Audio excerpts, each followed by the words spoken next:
नमस्कार साथियों, welcome to अपनी यूनिवर्सिटी।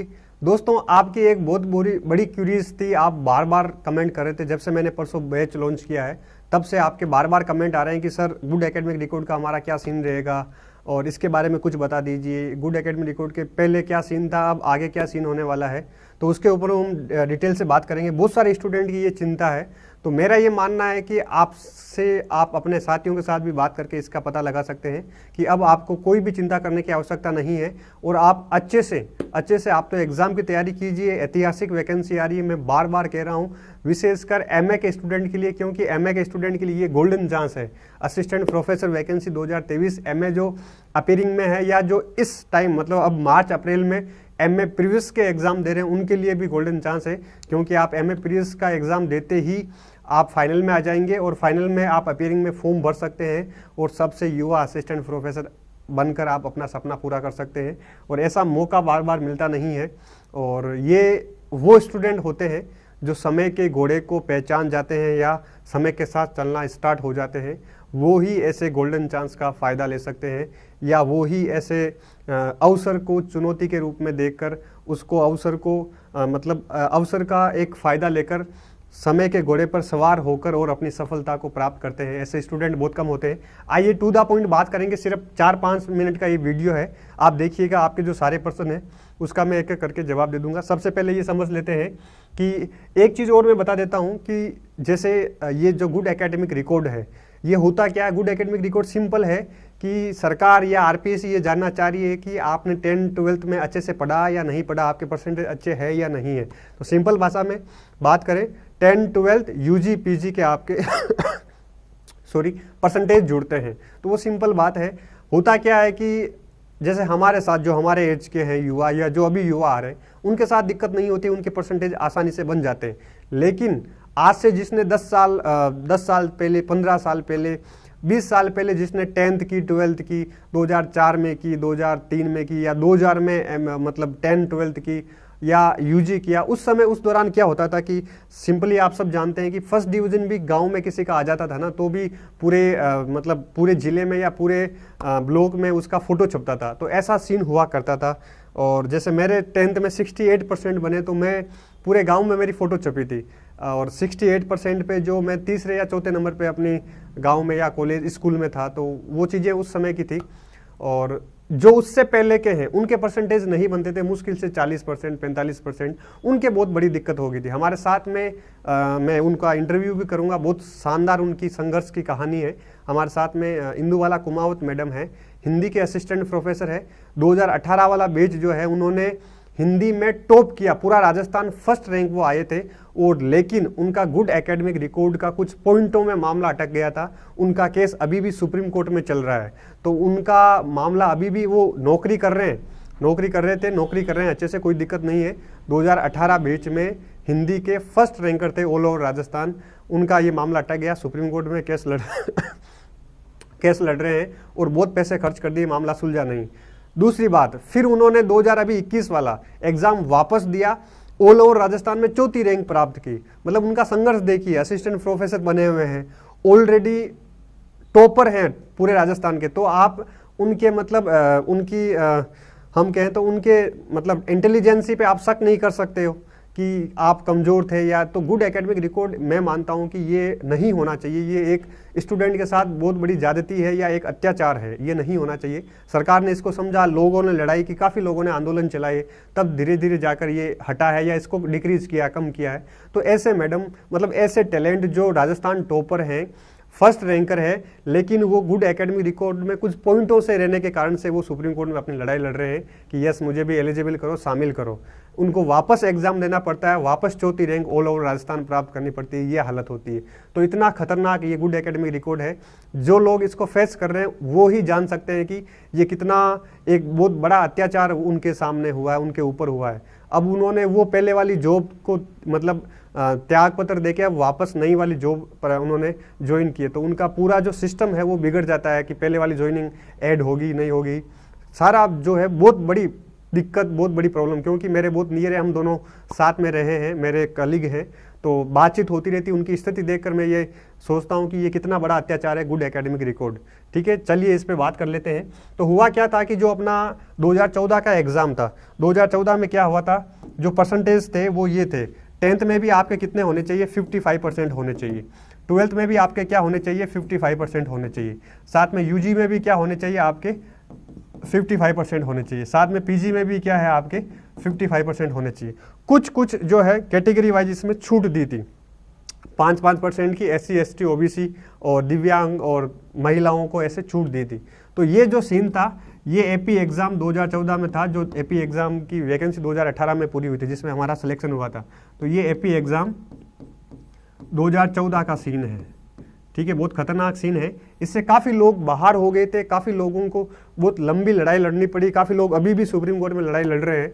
तो ये एक बहुत बड़ा अत्याचार था और ये नहीं होना चाहिए था। सरकार को इस बात को समझना चाहिए था कि कोई बंदा है, मान लो 10वीं का एग्जाम हुआ, वो बीमार हो गया होगा, उसके घर में शादी हो रही होगी, या उसको उस समय पढ़ाई का इतना महत्व पता नहीं होगा कि पढ़ना चाहिए या नहीं पढ़ना चाहिए। उसको बाद में जाके 5 साल बाद में पता चला कि पढ़ाई का महत्व ये है, तो उसने 5 साल बाद में पढ़ाई स्टार्ट की।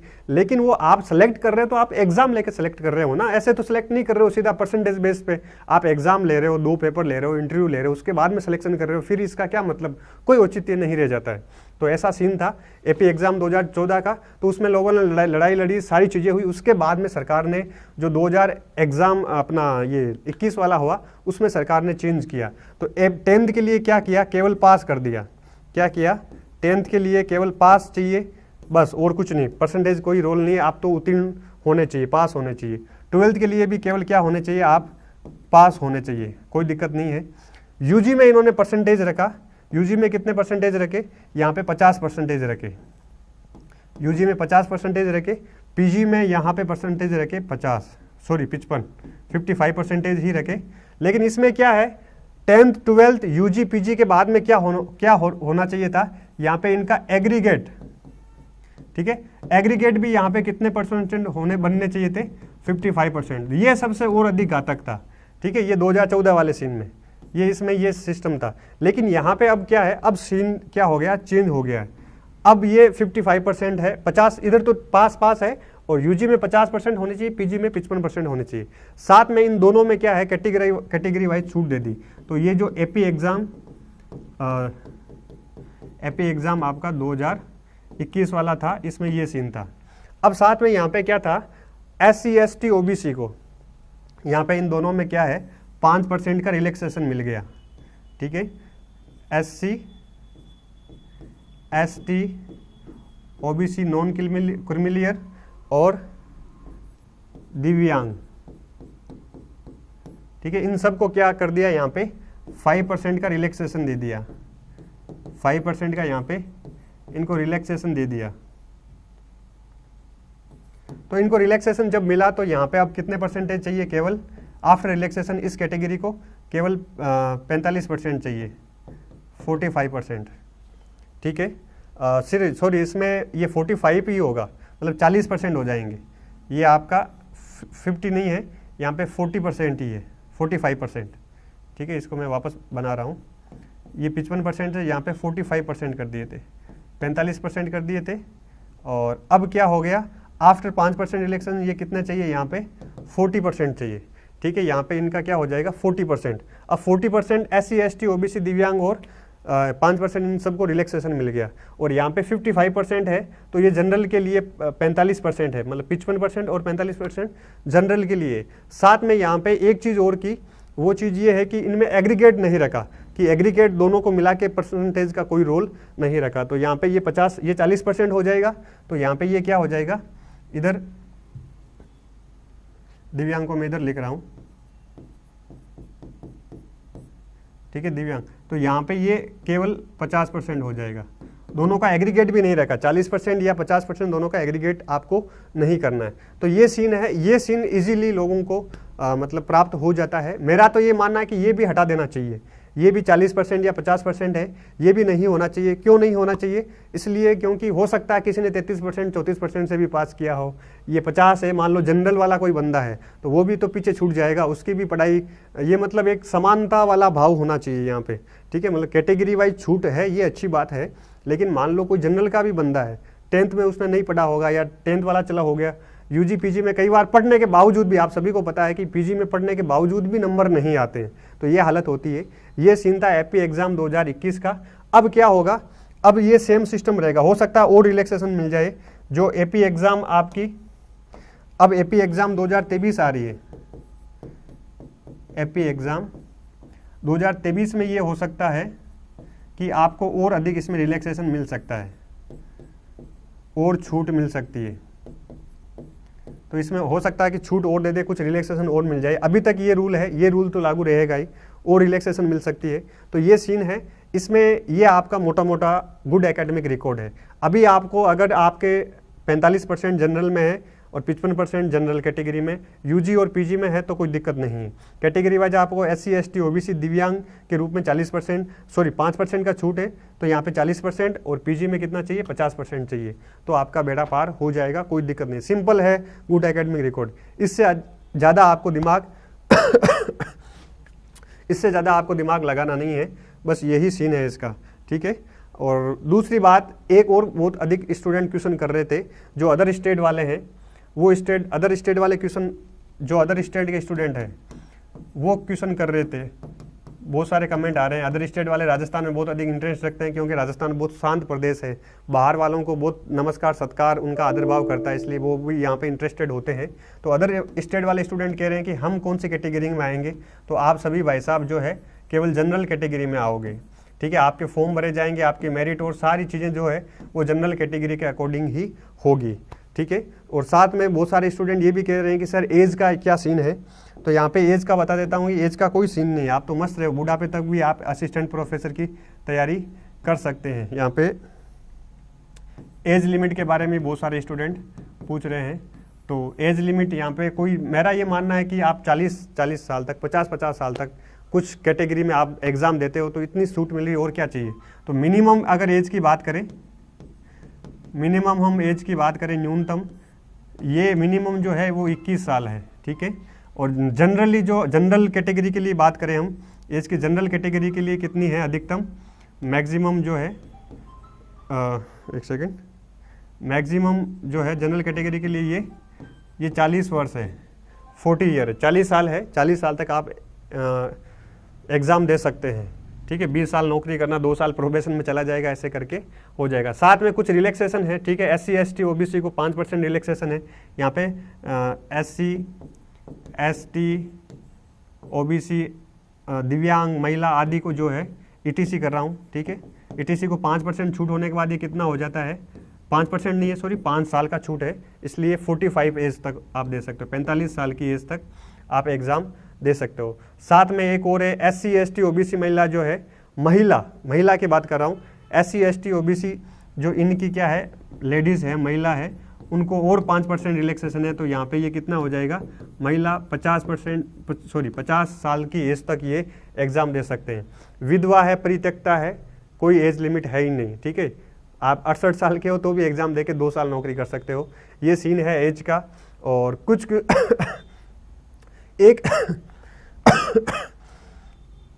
एक बार बार क्यूरीज आ रही है, वो स्टूडेंट पूछ रहे हैं कि सर पीजी के हम स्टूडेंट हैं, अभी हमने पीजी कर रहे हैं और पीजी प्रीवियस ईयर में है, क्या हम एलिजिबल हो जाएंगे क्या, अभी क्या है प्रीवियस ईयर में है, तो क्या हम एलिजिबल हो जाएंगे। तो मेरा ये कहना है कि आप प्रीवियस ईयर में हैं, तो अभी आपने मान लो, अभी आपका क्या है, मार्च और अप्रैल में आपका क्या हो जाएगा, प्रीवियस ईयर का पेपर हो जाएगा। वैकेंसी आएगी अप्रैल के बाद में ही आनी है, तो तब तक आपकी क्या हो जाएगा, एमए प्रीवियस का पेपर हो जाएगा, तो आप किस में आ जाएंगे, फाइनल में आ जाएंगे। तो फाइनल में आने के बाद आप एग्ज़ाम दे सकते हैं, कोई दिक्कत नहीं है, फाइनल में आने के बाद आप एग्ज़ाम दे सकते हैं और अपीयरिंग में आप सेलेक्ट हो सकते हैं। तो पीजी वाले स्टूडेंट, मेरा ये मानना है कि पूरे जोश के साथ, पूरी एनर्जी के साथ नेट का टारगेट लेके चलो, असिस्टेंट प्रोफेसर का टारगेट लेके चलो, दोनों एग्जाम होंगे, साथ में एमए फाइनल के एग्जाम और पीजी के एग्जाम, ये पीजी फाइनल के एग्जाम और असिस्टेंट प्रोफेसर के एग्जाम, नेट के एग्जाम दोनों साथ में देना। वैकेंसी ये तय है कि ये 2024 में पूरी होगी, तब तक आपकी नेट भी हो जाएगी, सेट भी हो जाएगी, असिस्टेंट प्रोफेसर भी बन जाओगे और साथ में सारी डिग्रियाँ आपकी आ जाएगी। तो ये जनरली ये सामान्य सीन रहता है। अगर आप चाहते हैं, थोड़ा सा हौसला बड़ा करोगे, थोड़ा सा अपने अप्रोच को बड़ा करोगे, दृष्टिकोण को बड़ा करोगे, तो जरूर आप इस गोल्डन चांस का फायदा ले सकते हैं, मेरा ये मानना है। कुछ और भी क्वेश्चन है तो आप कमेंट कर देना, कमेंट करके बता देना कि इसमें जो डिस्क्रिप्शन बॉक्स है उसमें आपको सारे लिंक्स मिल जाएंगे। एपी का जो बैच है असिस्टेंट प्रोफेसर स्पेशल, एक एक्सक्लूसिव बैच हमने स्टार्ट किया है। एपी एग्ज़ाम जो 2023 है, इसका हमने एक्सक्लूसिव बैच केवल इसी को डेडिकेटेड है। नेट क्योंकि चूंकि सेम है तो नेट के कुछ एक्स्ट्रा टॉपिक है, या मेन तो हम इसका तो सारा 100% करेंगे ही, नेट के कुछ एक्स्ट्रा टॉपिक है वो भी आपको कवर करवाएंगे। तो एपी एग्ज़ाम 2023 का जो है नया बैच हमने लॉन्च कर दिया है, 10 मार्च से स्टार्ट हो गया है। ये परसों हमने लॉन्च किया था, बहुत अच्छा रिस्पॉन्स आ गया है। तो यहाँ पे हमने एक स्पेशल ऑफ़र रखा है। ऑफ़र ये है, सारे मेरे दोस्तों ने कहा कि भाई साहब पहली बार जो है एपी का एग्ज़ाम की तैयारी करवा रहे हो, बैच पर्सनल अपना लॉन्च कर रहे हो, तो उसमें थोड़ा सा कुछ ऑफ़र दो। तो ऑफ़र ये है कि जो फर्स्ट 25 स्टूडेंट है, फर्स्ट 25 स्टूडेंट के लिए फ़ीस जो रखी है वो बहुत न्यूनतम रखी है। ठीक है, ये कितनी न्यूनतम है ये मैं यहाँ पे नहीं बताऊँगा, ठीक है, बता देता हूँ। चलो, फ़ीस जो है यहाँ पे 7,999 रखी है। क्या है फ़ीस? 7,999 ओनली। पूरा 100% दोनों पेपर 100% मैं ये विश्वास दिलाता हूँ आपको कि पूरा सिलेबस होगा, पूरा चीज़ें कवर करेंगे। फ़ीस 7,999 ओनली ये है, और ये फर्स्ट 25 स्टूडेंट के लिए है। वैसे नॉर्मली जो हमने फ़ीस रखी है वो 10,999 है, 10,999 है। कहते हैं कि 11,000 का आंकड़ा जो होता है वो अच्छा होता है, तो हमने वो रखा है।